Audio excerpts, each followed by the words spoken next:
자, 우리는 배가 고프면 음식을 먹습니다. 그리고 목이 마르면 물을 마십니다. 몸이 아프면 병원을 갑니다. 그리고 우리가 외로우면 남자들은 친구를 만나서 술을 마시고, 여자들은 외로우면 또 친구를 만나서 수다를 떨어요. 그렇게 하면서 뭔가 자기의 외로움을 해결하려고 합니다. 자, 그런데 먹어도 배가 고프고 마셔도 갈증이 나고 친구를 만나 수다를 떨고 친구를 만나 술을 마시고 해도 내 마음속에 공허함. 인간은 인간이기 때문에 이 근원적인 이 내면 속에 목마름이 있습니다. 그러니까 사람들은 이 목마름을 나름대로 해결해 보려고 돈을 벌고 쾌락을 즐기고 뭔가 세상에서 지위를 얻기 위해서 노력을 합니다. 그러나 인간의 근원적인 이 내면의 외로움은 세상의 그 어떤 것으로도 채울 수 없습니다.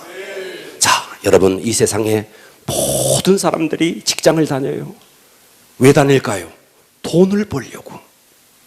여러분, 돈이라는 것은 상당히 매력이 있습니다. 이 세상의 모든 구조, 기업을 하는 사람 왜 기업을 하죠? 돈을 벌려고. 여러분이 직장을 갑니다. 사업을 합니다. 왜요? 돈을 벌려고. 돈이 이 세상의 중심입니다. 그래, 이 돈이라는 것이 있어서 좋은 집을 사고 고급 승용차를 타고 돈이 있어야 뭔가 이 속에 배부를 것 같아서 그렇게 돈을 벌어요. 그런데 이 돈이라는 것이 딱 하나 돈은 상당히 매력이 있습니다. 그런데 이 돈이라는 것은 죽음이라는 것을 딱 만나면 이 돈은 맥을 못 춥니다. 자, 예를 들어 봅시다. 여러분들이 애써서 힘써서 돈을 벌었어요. 그런데 어느 날 여러분들이 몹쓸 병에 걸렸어요. 힘을 다해서 돈을 벌어서 그래서 큰 돈을 벌었는데 내가 몹쓸 병에 걸렸어요. 그러면 여러분들이 지금까지 벌어둔 그 모든 돈을 병원에 투자해서라도 병을 고치려고 합니다. 자, 또다시 예를 들어 봅시다. 돈은 너무너무 매력적이에요. 그래서 사람들은 돈을 벌려고 해요. 돈을 벌었어요. 적금을 넣었어요. 목돈을 벌었어요. 그런데 어느 날 이 목돈을 집에다가 탁 장롱 속에 감추어 두었는데 어느 날 강도가 돈 냄새를 맡고 우리 집에 복면을 한 강도가 밤에 침입을 했어요. 그리고 칼을 들이다대면서 돈 내놔, 아니면 내가 너를 죽여버리겠다. 여러분, 돈을 내놓고 살래요? 아니면 끝까지 돈을 지키기 위해서 죽을래요? 생각해 보십시오. 돈이라는 것은 상당히 매력이 있습니다. 돈이 있어야 집을 사죠. 돈이 있어야 옷을 사죠. 돈이 있어야 승용차를 사죠. 그런데 돈이라는 것은 죽음을 딱 만나면 맥을 못 추는 거예요. 여러분의 자녀가 지금 몹쓸 병에 걸렸다면 모아둔 돈을 써서라도 여러분의 자녀를 병원에 가서 고치지 않겠습니까? 이만큼 돈이라는 것은 세상에서 이 세상의 모든 것이 돈을 중심으로 돌아가지만 돈은 죽음을 만나면, 죽음이라는 것을 딱 만나면 맥을 못 춥니다. 이 때문에 이 세상에서 가장 소중한 것은 돈이 아니에요. 이 세상에서 가장 소중한 것은 우리의 목숨입니다. 우리의 생명입니다. 그러니까 우리가 이 목숨을 잃어버리면 쌓아놓은 돈이 다 부질없는 거예요. 그래서 성경은 이렇게 말을 했어요. 성경은 마태복음 16장 26절에 사람이 만일 온 천하를 얻고도 제 목숨을 잃으면 무엇이 유익하겠느냐. 온 천하를 다 얻었어요. 그런데 온 천하를 얻고도 내 목숨을 잃어버리면 그것이 무엇이 유익하겠느냐. 사람이 무엇을 주고 제 목숨과 바꾸겠느냐. 이만큼 돈은 중요한 거예요. 하지만 돈보다 더 중요한 것이 있으니 여러분의 목숨입니다. 여러분의 생명입니다. 할렐루야. 동의되시면 아멘 한번 해봅시다. 이만큼 우리의 목숨, 우리의 생명은 소중한 것입니다. 자, 그런데 내가 지금 이렇게 살고 있는 것이 내가 이렇게 막 사는 것처럼 보이지만 사실은 우리 인생이라는 것이 세 단계의 생애가 있습니다. 자, 그 첫 번째 단계는 뭐냐 하면 엄마의 모태 속에, 뱃속에 10개월 동안, 약 10개월 동안 그 어두운, 그 침침한 곳에 10개월 동안 산 모태 속에서의 생애입니다. 또 하나의 생애는, 자, 이 아이가 태어났어요. 그리고 이 땅에서 70년, 80년, 90년, 요즘은 백수를 한다 그래요. 자, 이렇게 이 땅에서의 삶이 있습니다. 자, 그리고 우리는 다 압니다. 이 땅에서의 삶을 마치면 반드시 죽는다는 걸 압니다. 사람들은 죽으면 끝이다 라고 말을 하는데, 여러분, 오늘 우리가 스키 드라마를 봤습니다. 어떤 한 남자가 고급 승용차를 타고 이 땅에서 흥청망청 살았습니다. 그런데 어느 날 불의의 사고로 교통사고가 났습니다. 죽으면 끝인 줄 알았는데 죽은 후에 끝이 아니라는 겁니다. 죽은 후에 생애가 있다는 겁니다. 할렐루야. 자, 그래서 오늘 제가 여러분들에게 세 단계의 생애, 우리 한번 따라서 해봅시다. 세 단계의 생애. 세 단계의 세계. 소리를 한번 높여볼까요? 세 단계의 생애. 세 단계의 생애. 귀를 한번 열어주시겠어요? 아멘. 자, 제가 지금 여러분들에게 우격다짐으로 믿어라, 우격다짐으로 예수 믿어라, 제가 그렇게 하지 않습니다. 여러분들이 오늘의 말씀을 천천히 들어보시고 정말 저 말이 맞는 말인지 아니면 허구 정말 있을 수 없는 그런 말인지 여러분 듣고 여러분들이 한번 판단해 보시기를 바랍니다. 아멘. 할렐루야. 아멘. 귀를 열면 여러분의 생애 최고의 순간이 될 것입니다. 아멘. 자, 오늘은 세 단계의 생애, 한 번만 다시 따라서 합니다. 세 단계의 생애. 세 단계의 생애. 첫 번째입니다. 첫 번째는 모태 속에서의 생애입니다. 자, 여러분 이거 부인할 사람 없죠? 아멘. 부인할 수 있어요? 여러분 모태 속에서 있었다고요. 여러분은 하나도 기억 못해요. 하지만 여러분들이 자녀를 낳아봤기 때문에 다 알고 있습니다. 자, 인간은 언제부터 시작되느냐? 자, 남자의 몸속에 있었던 정자가 여성의 질 속으로 들어갑니다. 그래서 그 여성의 질 속에서 난자를 만나서 정자와 난자가 만나서 생명이 잉태됩니다. 자, 우리는 언뜻 생각하면 임신이라는 것이 참 쉽게 되는 것처럼 보이지만 임신은 신비 자체예요. 자, 여성의 몸속에 들어갔던 이 정자는 수많은 난관을 거쳐서 그래서 약 2억 마리의 정자가 여성의 질 속에 들어가서 여성의 질 속으로 보내지지만 그러나 난자를 만나기까지 거의 대부분의 정자들이 다 죽게 됩니다. 강한 정자만이 여성의 몸속에 산성의 질 속에서 견뎌내고 무사히 자궁의 입구까지 가요. 하지만 이 자궁 입구에 도달하면 끝나느냐? 끝나지 않습니다. 정자는 이 자궁에 들어서자마자 엄청난 장애물을 만납니다. 자궁경관 점액전이라는 그 질 속에 세균들이 들어오는 것을 막는 여성의 몸속에 검문소가 있습니다. 이것을 극적으로 통과하면 이제 난관 팽배부가 있습니다. 거기까지 이 정자는 헤엄쳐서 올라갑니다. 그런데 여성의 몸속에는 밖으로 계속 점액이 흘러요. 그런데 흐르는 점액을 역행해서 질 속으로 들어가기 때문에 이 정자는 엄청난 고통을 받는 거죠. 그래서 이 정자가 모든 난관을 거치고 난관 벽에 딱 도착하기까지 2억 마리가 출발을 했는데 그 난관 벽에 딱 도착했을 때는 약 한 500마리에서 600마리 정도가 남아요. 그리고 이 정자는 이 여성의 몸속에서 딱 살 수 있는 시간이 3일 정도 됩니다. 이 3일 정도 안에 난소에서 난자가 나왔어. 정자와 난자가 만나지 못하면 거기까지 헤엄쳐서 들어갔던 정자들 또 허무하게 다 죽고 맙니다. 이 3일 안에 난자가 딱 나오면 그 속에서 가장 강한 정자와 난자가 만나서 생명이 되니 이게 여러분이에요. 자, 여러분이 이 땅에 태어난 것이 우연이 아니에요. 여러분은 이미 어머니의 모태 속에서 어마어마한 난관, 어마어마한 고통스러운 여행을 거쳐서 오늘의 여러분이 된 것입니다. 그러니까 임신 자체가 신비 그 자체예요. 자, 그래서 이런 재미나는 우화가 있습니다. 엄마의 몸 속에, 그 자궁 속에 이제 이란성 상둥이가, 이란성, 자, 난자가 두 개다 보니까 이란성 상둥이가 이 엄마의 몸 속에서 자랐습니다. 이란성 상둥이니까 하나는 남자아이고 하나는 여자아이였습니다. 자, 이 남자아이를 제가 오빠라고 하겠습니다. 여자아이를 동생이라고 하겠습니다. 자, 이건 하나의 우화입니다. 어머니 자궁 속에서 동생이 오빠를 불러요. 오빠, 난 말이야, 이 뱃속에 이것이 전부가 아니고 딴 세상이 있는 것 같이 생각이 들어. 그때 오빠가 얼굴 벌게 해서 무슨 그런 소리 해, 입 다물어.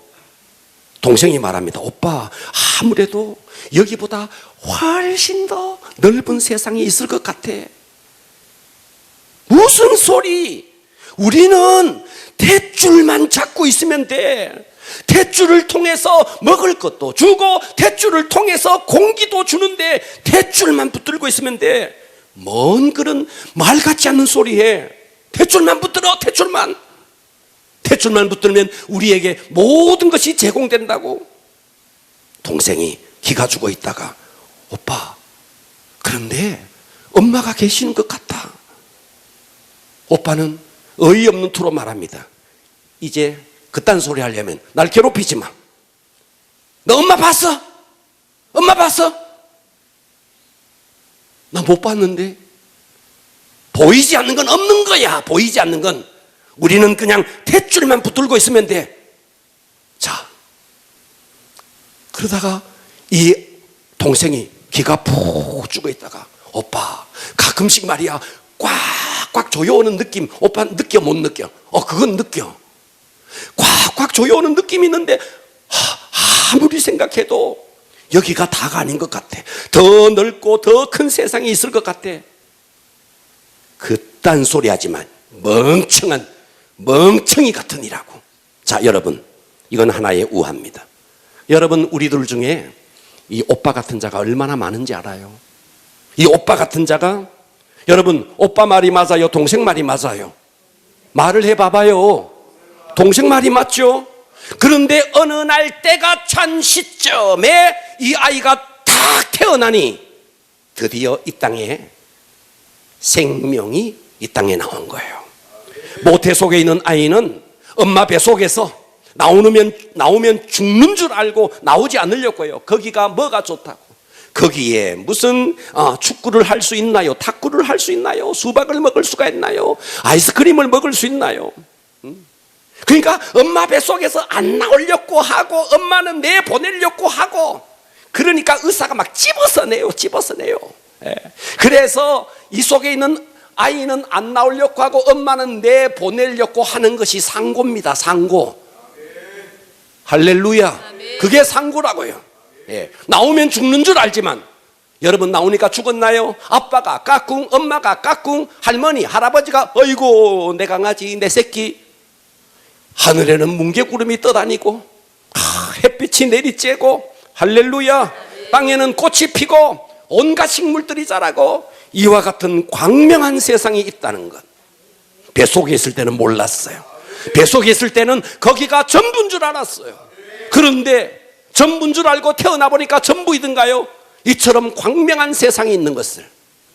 인생은 세 단계의 생애가 있으니 첫 번째는 엄마 뱃속에서, 모태 속에서의 생애입니다. 할렐루야.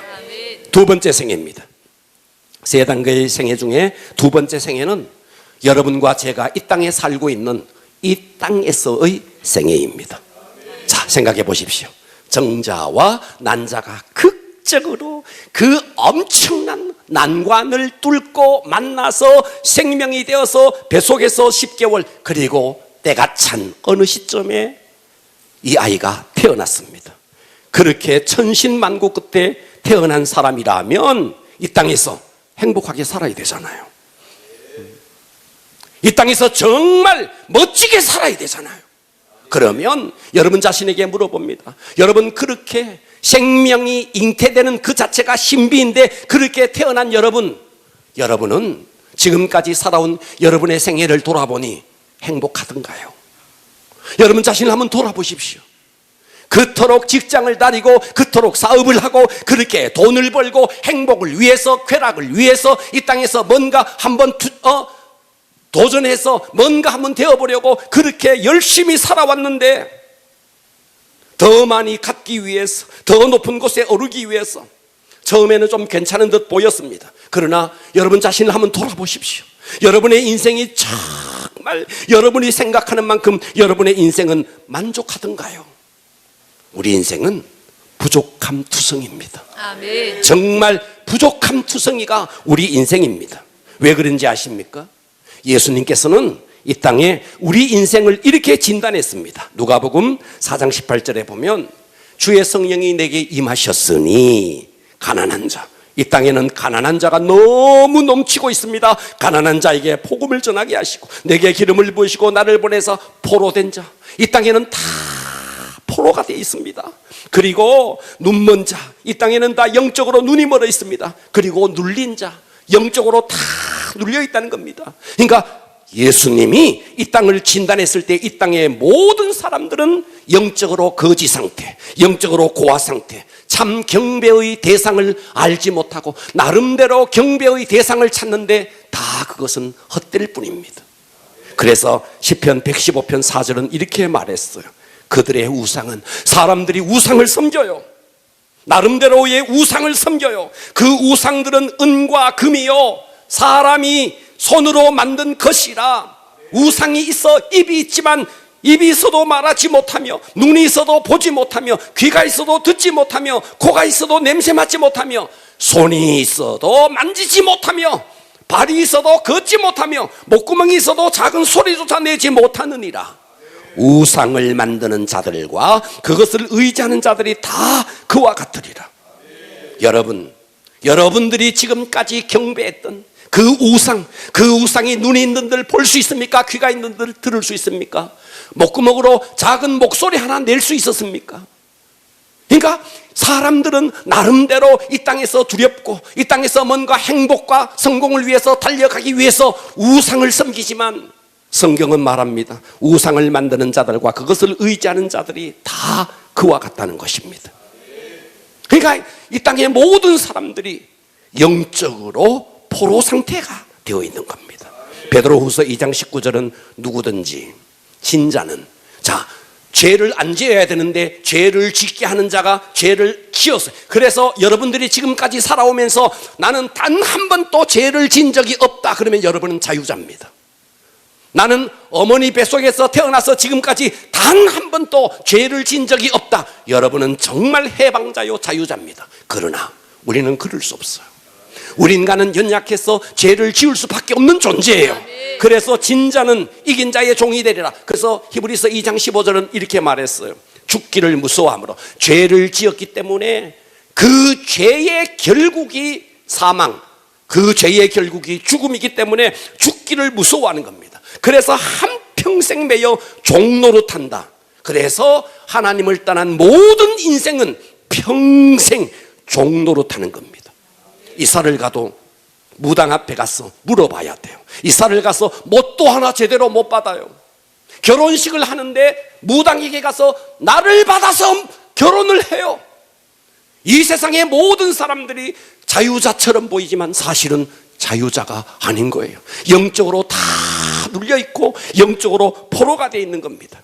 그래서 산에 가면 산신령을 섬기고, 죽은 조상을 섬기고, 삼신 할머니를 섬기고, 땅에서는 지신을 섬기고, 바다에서는 용왕신을 섬기고, 하늘에서는 일월성신을 섬기고, 부처를 섬기고, 고목나무를 섬기고, 돌탑을 만들어 탑돌이를 합니다. 틈이 나면 무당에게 가서 물어봅니다. 손금을 보고 사주팔자를 보고 토종비결을 보고, 하다가 못해 하초를 치면서도, 점을 치고, 신문을 보면서도 오늘의 운세를 보고 이것이 오늘의 이 땅에 살아가는 모든 인생들의 모습입니다. 부적을 붙이고, 물에 빠져 죽지 않는 부적을 붙였는데 물에 빠졌어요. 건져보니까 물에 빠져 죽지 않는 부적을 붙였는데 물에 빠졌어. 영적으로 눈이 멀고 영적으로 다 눌려있는 상태입니다. 밤이 되면 잠을 자야 되는데 잠이 안 와요. 어떻게 하다가 잠이 들었는데 악몽에 시달려요. 불면증에 시달립니다. 그게 전부가 아니에요. 이 땅의 모든 인생은 죽음이라는 큰 적군의 군화 발자국 같은 이 죽음이 저벅저벅 나를 향해서 진격해 오고 있습니다. 그 증거가 뭐냐? 여러분들도 꽃 같은 나이가 있었습니다. 그러나 어느새 얼굴에는 주름이 지고, 어느새 머리가 빠지고, 그리고 흰머리가 생기고, 잡티가 생기고, 검버섯이 생기고, 눈이 처지고, 눈꺼풀이 덮이고, 다리에 힘이 빠집니다. 무엇을 증거하고 있습니까? 내가 지금 죽음을 향해서 계속 걸어가고 있다는 증거입니다. 50을 넘기고 60을 넘기면 갑자기 자기 나이에 막 놀라요. 내가 벌써 이런 나이가 되었나? 나도 젊을 때가 있었는데, 나도 고울 때가 있었는데, 나도 한때는 힘께 났을 때가 있었는데 하면서 인생 무상을 느낍니다. 모든 육체는 성경이 말했어요. 풀과 같대요. 그 풀은 시간이 지나면 다 말라버리는 겁니다. 이 땅의 모든 영화가 그 풀의 꽃과 같대요. 꽃은 떨어진다는 거예요. 이 땅에 있는 모든 인생이 풀과 같고, 이 땅에 있는 모든 인생의 영화가 꽃과 같다는 겁니다. 꽃 같은 미인도 죽고, 한 시대를 호령했던 박정희도 죽고, 박정희를 죽였던 사람도 죽고, 신처럼 군림했던 김일성도 죽고, 삼성그룹을 창업했던 이병철도 죽고, 그의 아들도 죽고, 그의 아들도 멀지 않아 죽을 겁니다. 이 땅에 무엇이 있어 영원합니까? 이 땅에 무엇이 있어 영원합니까? 우리는 이 땅에 어차피 한 생애를 살다가 갑니다. 아멘. 가면 끝이면 좋겠어요. 죽으면 아무것도 없으면 좋겠어요. 그러나 그렇지 않습니다. 여러분들도 생각해 보세요. 돈을 벌기 위해 출근하고 갖은 모욕을 들으면서도 참으면서 오늘 여기까지 왔습니다. 그러나 우리는 언젠가 이 육체 속에 있던 내 영혼과 육체가 이별을 해야 합니다. 그리고 진짜 실상의 세계로 들어가니 바로 그것이 죽음입니다. 아멘. 할렐루야. 아멘.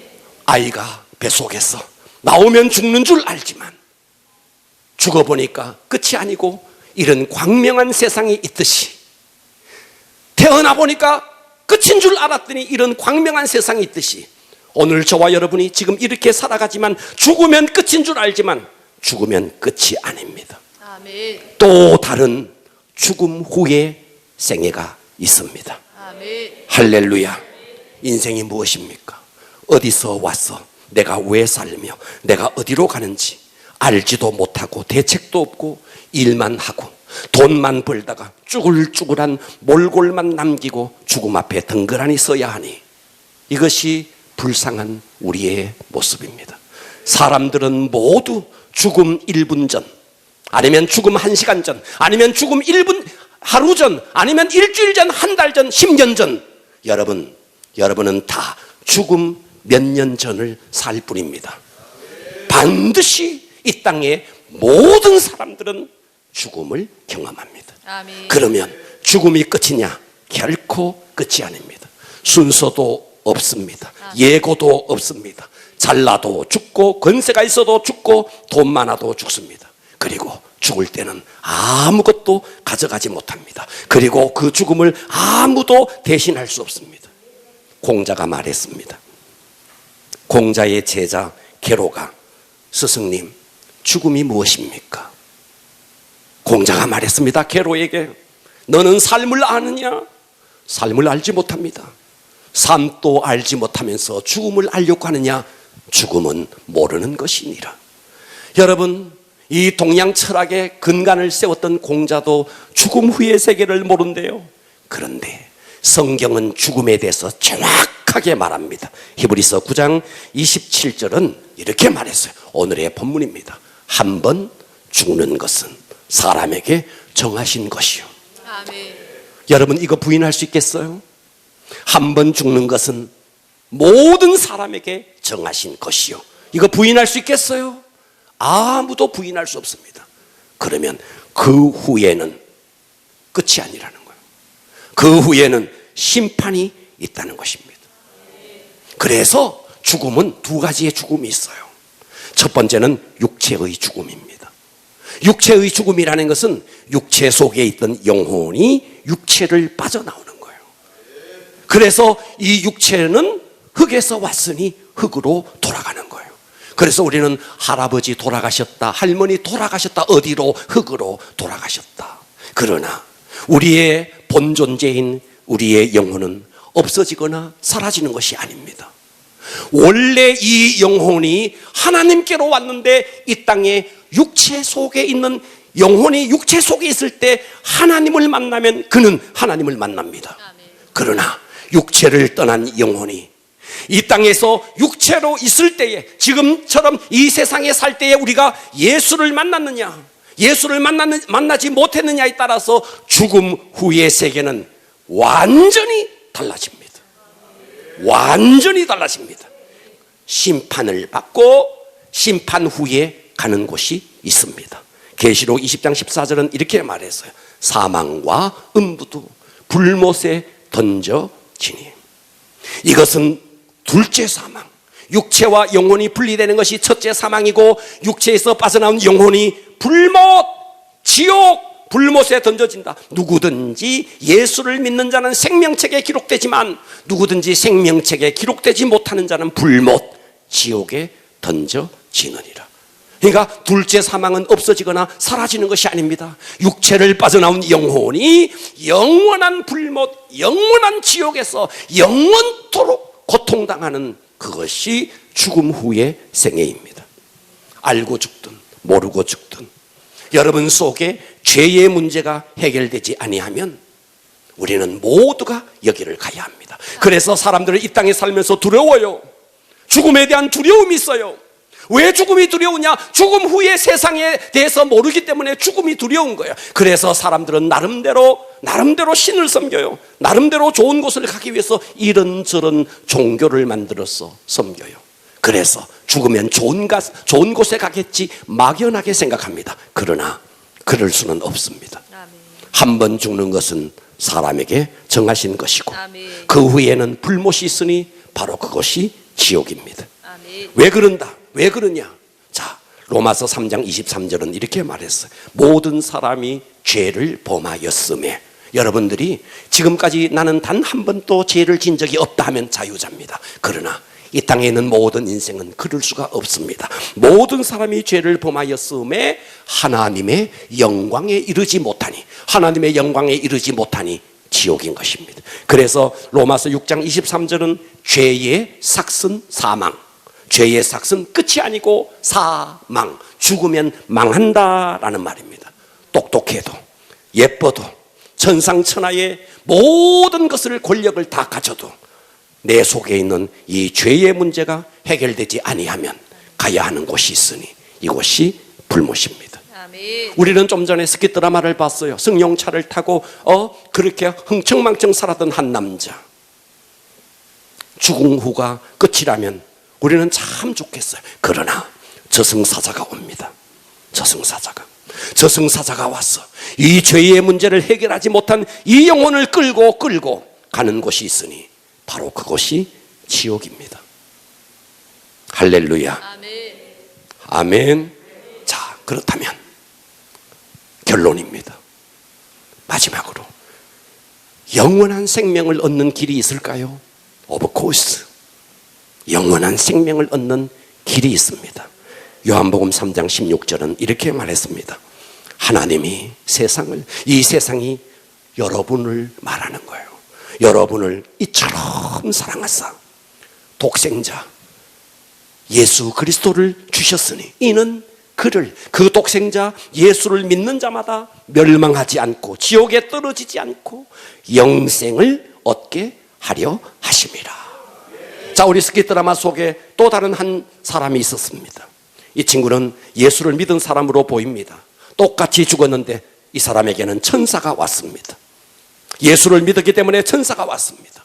자, 제가 지금으로부터 약 한 30년 전에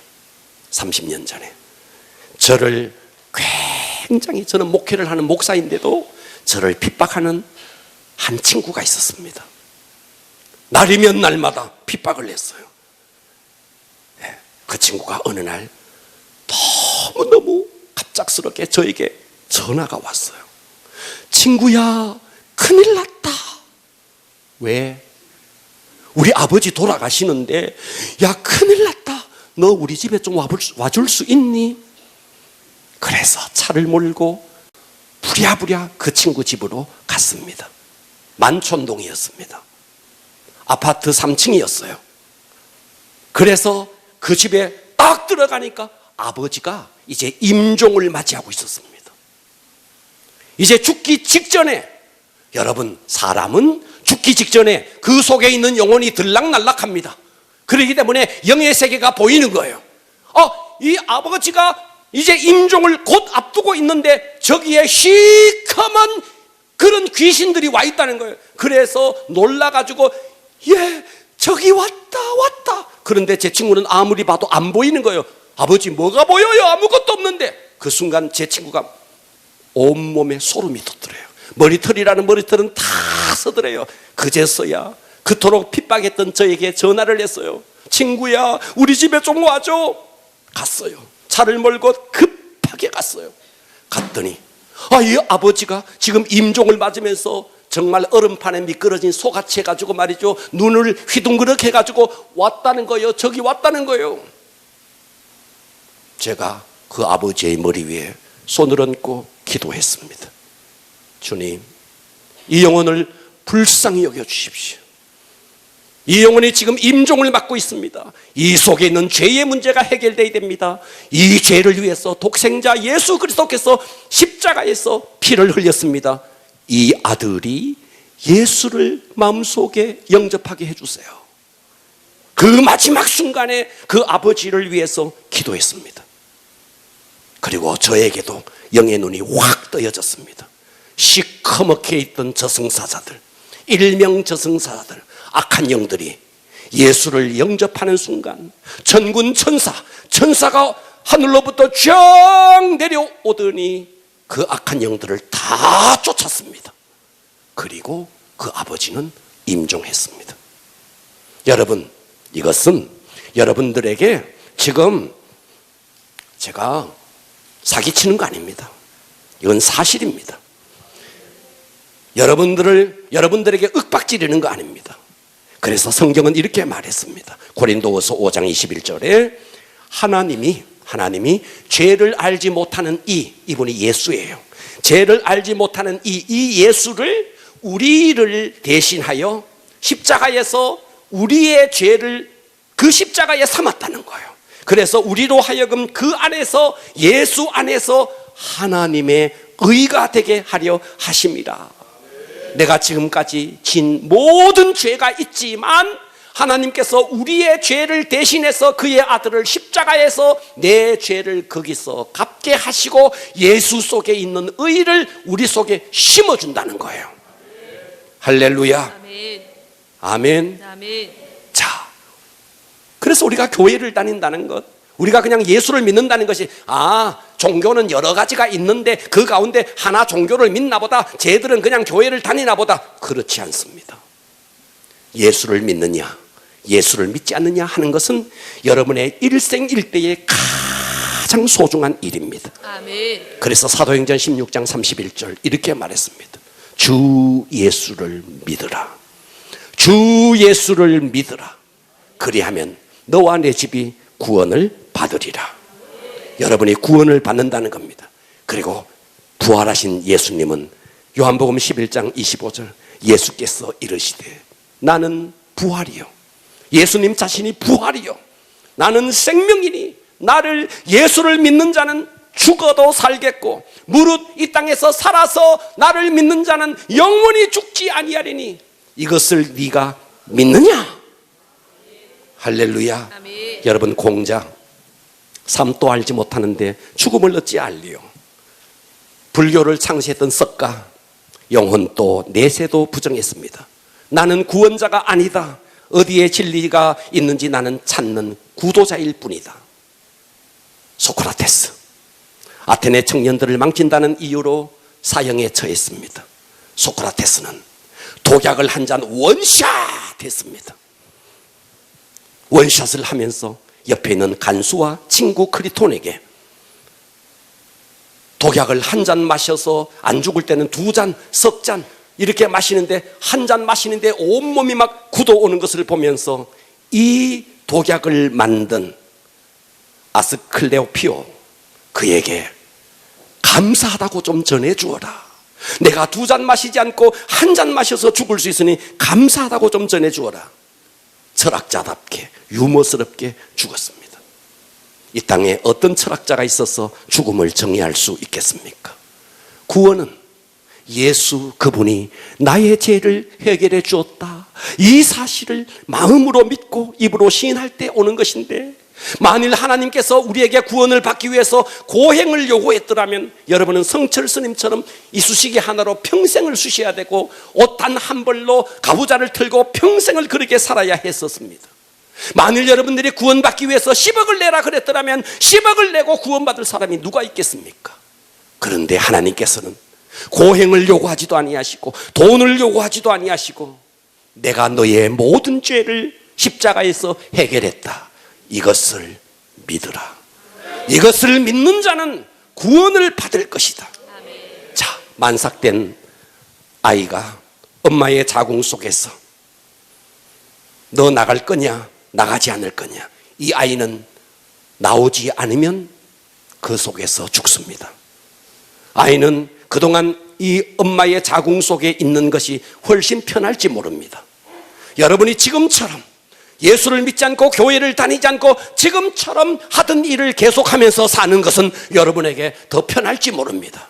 그러나 아이가 결단하고 어머니 뱃속에서 나와야 살듯이 여러분이 오늘 결단하고 나 예수 믿을래, 결단하는 순간 영생이고, 결단하는 순간 여러분에게는 영원한 천국이 예비되어 있습니다.